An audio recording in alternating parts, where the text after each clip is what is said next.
अहमद अवैस साहब, legal expert के तौर पे आप क्या समझते हैं कि जागीरदारी को किस तरह ख़त्म किया जा सकता है? बिल्कुल कोई मुश्किल काम नहीं। हाँ। देखें, लाखों एकड़ ज़मीन जो है वो स्टेट लैंड है और वो लोगों ने बासर लोगों ने उन पर कब्जे भी किए हुए हैं। सिंध में चले जाएं तो सिंध में लाखों एकड़ ज़मीन है जिसको कहते हैं कच्चे की ज़मीन। वो कच्चा का इलाका इसलिए कहते हैं वो जो फ्लड इफेक्टेड एरिया।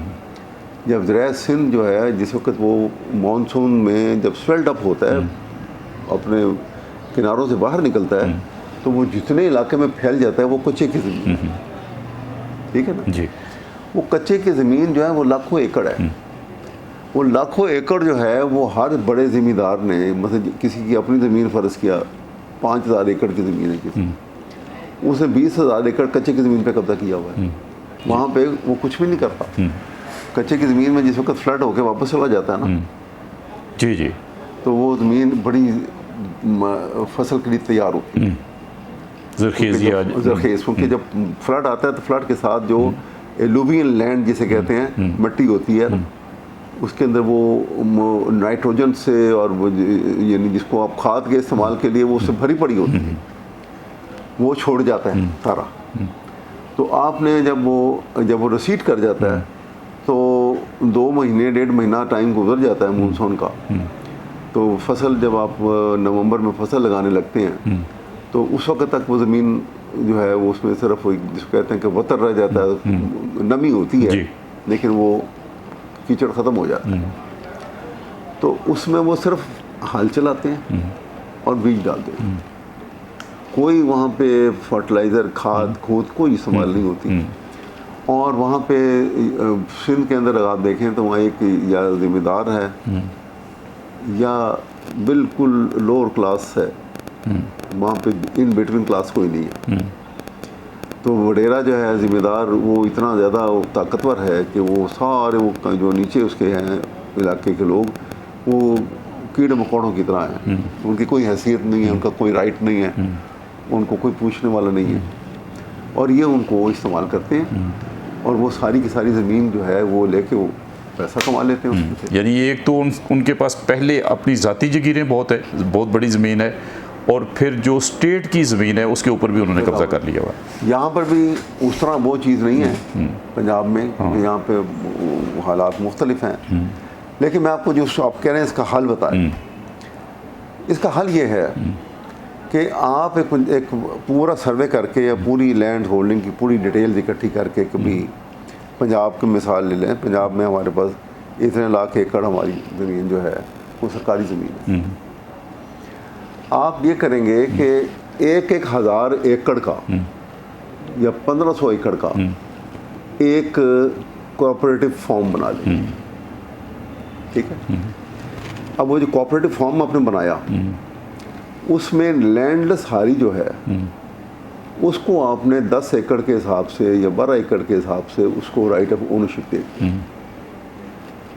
अब 1000 एकड़ में वो 100 बंदा हो जाएगा जी, 100 हो जाएगा, 1100 हो जाएगा, इतनी बंदे 1500 एकड़ के अंदर 1000 एकड़ आ जाएगा। वो उस 1000 एकड़ का या 1500 एकड़ का मुश्तरका मालिक हो जाएगा, ठीक हो गया।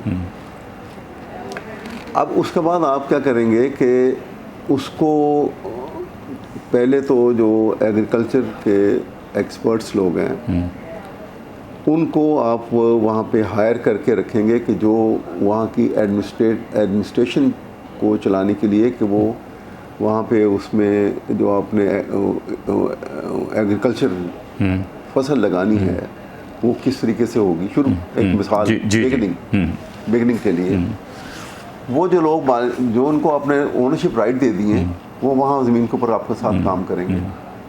दे आर दी ओनर जी, उनको पता है कि अब ये मालिक है। अब वो बेगार नहीं कर रहा, उनको इस्तेसाल नहीं कर रहा, उनको एक्सप्लॉइट नहीं कर रहा। स्टेट जो है वो पहले 2 साल के लिए एग्रीकल्चर इम्प्लीमेंट जो है मतलब ट्रैक्टर से हल चलाएंगे, हार्वेस्टर से फसल काटेंगे जी, ये चीज़ें जो हैं इनके इस्तेमाल के लिए आपको सब्सिडाइज रेट के ऊपर मशीनरी प्रोवाइड करेंगे। 2 सालों में वो आमदन इतनी होगी, इतनी बड़ी फसल लगेगी उसके ऊपर, इतने बड़े फॉर्म के ऊपर, कि वो 2 साल 3 साल जब गुजरेंगे तो वो इस काबिल आ जाएंगे कि वो अब सारी मशीनरी एग्रीकल्चर की जो है वो खुद उसके मालिक हो जाएंगे। हर फॉर्म जो है 1000 एकड़ या 1500 का, वो अपनी पूरी मशीनरी अब उसकी अपनी हो जाएगी। और वो फिर उसमें जो उसके जो उनकी कंट्रोलिंग अथॉरिटी जो है, जो वक्त गुजरता जाएगा वो लोग जो साथ काम कर रहे हैं वो खुद भी ट्रेंड होते चले जाएंगे, और इस तरह से फ्यूडल को कमज़ोर कर देंगे। जब 1000 एकड़ का या 1500 एकड़ का मालिक जो है, चाहे वो 10 एकड़ का मालिक है, वो कहेगा ये मैं मालिक हूँ इसका, ठीक है ना जी। वो वडेरा के आगे सर उठा के खड़ा होगा। अगर आप किसी को वैसे कागज़ पे लिख कर दे देंगे भाई ये 10 एकड़ के तुम मालिक हो, और 10 एकड़ के ऊपर वडेरे का कब्जा है जी, उसकी क्या मजाल है कि ले कब्जा जाके, ले ही नहीं सकता। नहीं ले सकता।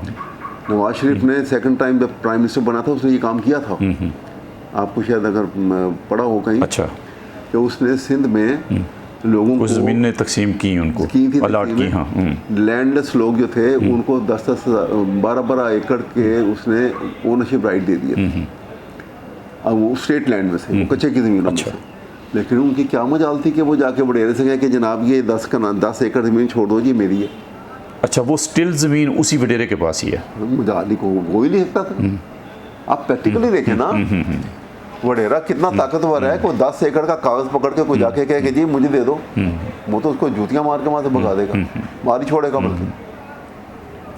हाँ, अगर ये होता कि वो उसने वो 10 एकड़ वो एक कोऑपरेटिव फार्म बना लेता 1000 एकड़ का अंडर द स्टेट अथॉरिटी, इसमें कोई घुस नहीं सकता, और वो 4-5 साल जब गुजरेंगे तो फिर वो ज़मीन जिस वक्त वो आपको लश ग्रीन भी नज़र आएंगे, वो 1000 एकड़ का, उसके अंदर आप फसलें भी ऑर्गेनाइज तरीके से लगाएंगे, और फिर आप 5 साल के बाद आपका हर जो यूनिट होगा, ये मैं आपको बिल्कुल प्रैक्टिकल फॉर्म में बता, हर यूनिट जो होगा 1000 एकड़ का वो एग्रो इंडस्ट्री में एंटर हो जाएगा। मसलन देखें ना, एग्रो इंडस्ट्री कौन कौन सी है, मसलन ये जितने जूसेस बनते हैं, जी जी जी, जितने बागात लगाए उसके अंदर आप जूस बना के आप उसकी मशीनरी लगी हुई है, वो बना के आप एक्सपोर्ट करते हैं, सारी जाते हैं।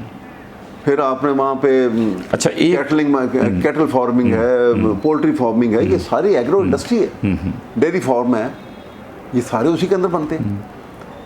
और वो आप कहाँ से कहाँ निकलते हैं, इतनी रेवोल्यूशन आता है इससे, और ये सारा वडेरा ख़त्म हो जाता है उससे।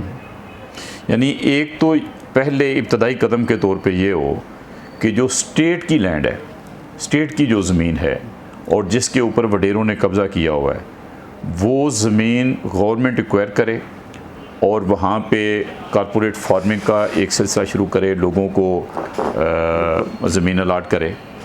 एक तो ये शक्ल होगी। तो जो ज़मीनें, बड़ी बड़ी जागीरें जिनकी सनदें अंग्रेज़ों की तरफ से उनको मिली हुई हैं जागीरदारों को, उस ज़मीन को भी तो कहीं पे तकसीम लैंड रिफॉर्म होनी चाहिए थी, जो हुई नहीं, प्रैक्टिकली नहीं हुई। लैंड रिफॉर्म 2 दफ़ा हुई है, अयूब के ज़माने में हुई, भुट्टो के ज़माने में हुई, प्रैक्टिकली कुछ भी नहीं हुआ। प्रैक्टिकली यहाँ पंजाब में तो फिर कुछ हुआ, सिंध में तो बिल्कुल ही कुछ नहीं हुआ, सब उस तरह बैठे हुए, और उल्टा उन्होंने जाकर फेडरल शरीयत कोर्ट से वो एक हुक्मनामा ले लिया कि जी आन इस्लामिक है। हाँ जी, आपको याद होगा। तो ये सारी चीज़ें जो हैं, ये लेकिन जब असल में ये चीज़ें उस वक्त होती हैं कि जब आपकी नीयत हो के काम कर देना है। यहाँ पे प्रॉब्लम ये है कि ये नीयत नहीं है।